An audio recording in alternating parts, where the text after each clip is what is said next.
So we have just boarded the super jeep, which is going to be driving on top of the glacier. So as you see that we have just started, we are going on an ice cave tour. So the jeep will take us straight to the mouth of the ice cave, from where we would be getting inside the ice cave. The tour is almost for 2 hours. So exclusive view for you, friends.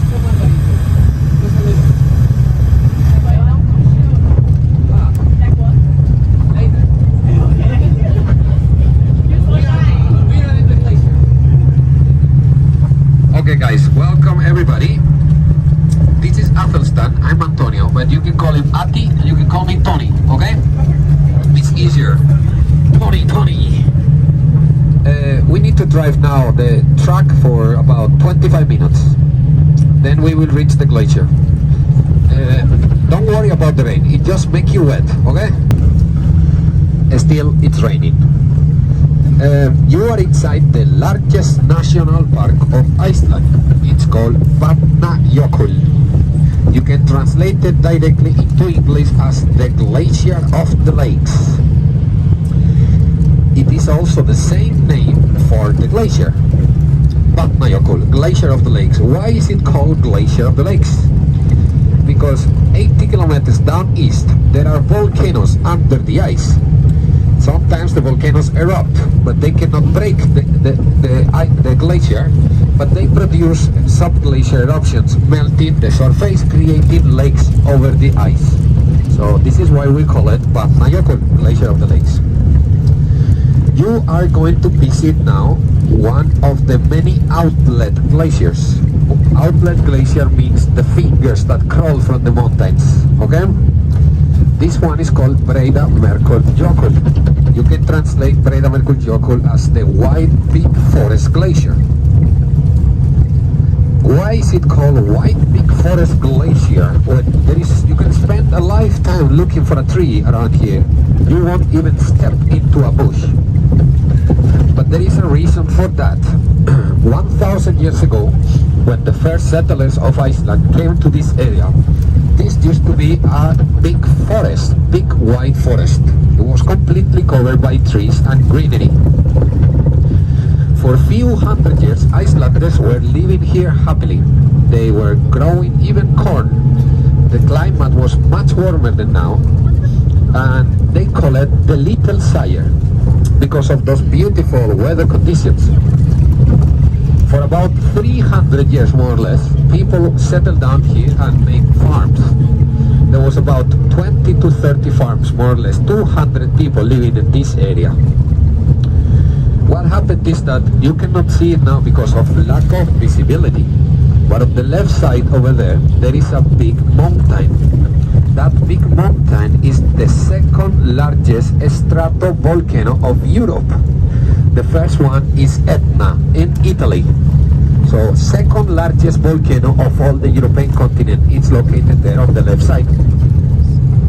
It is also completely covered by glaciers, so sometimes people don't know that it's a volcano because it has some of the most beautiful glaciers of Iceland. But yes, it is indeed a very destructive volcano. So in 1362, 14th century, for the first time in history, Öræfajökull, that's the name of the mountain, erupted, giving no time for reaction for the inhabitants of this area. Sometimes volcanoes, when they erupt, they bring an ash cloud into the atmosphere, but some volcanoes go upside down, run downhill.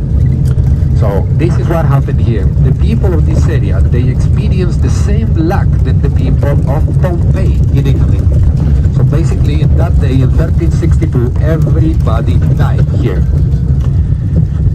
The volcano produced a very serious devastation, destroying all the forest and melting everything, burning everything, depositing vast amounts of volcanic ash over the ice and over the forest here, forcing the few Icelanders that survive a little bit down east to move out of this area of Iceland for more than 1 century.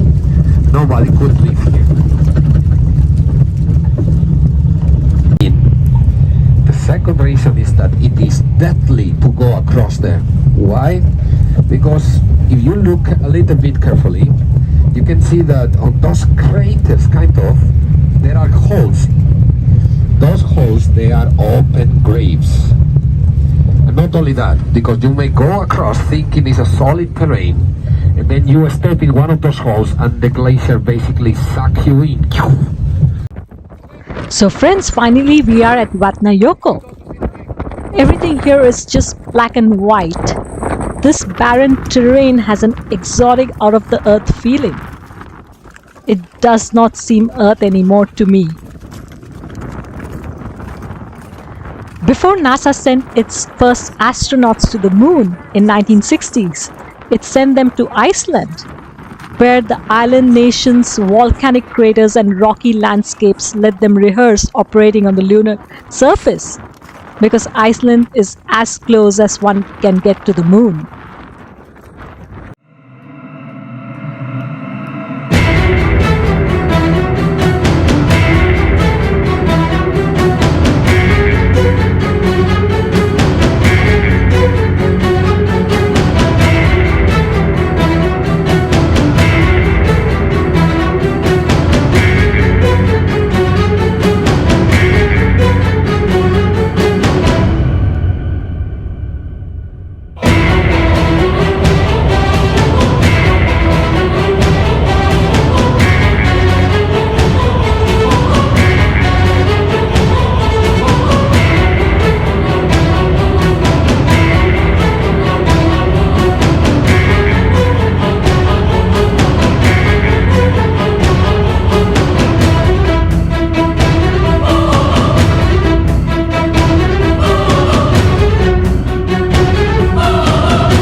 just heading towards the blue cave. So walking on the ice.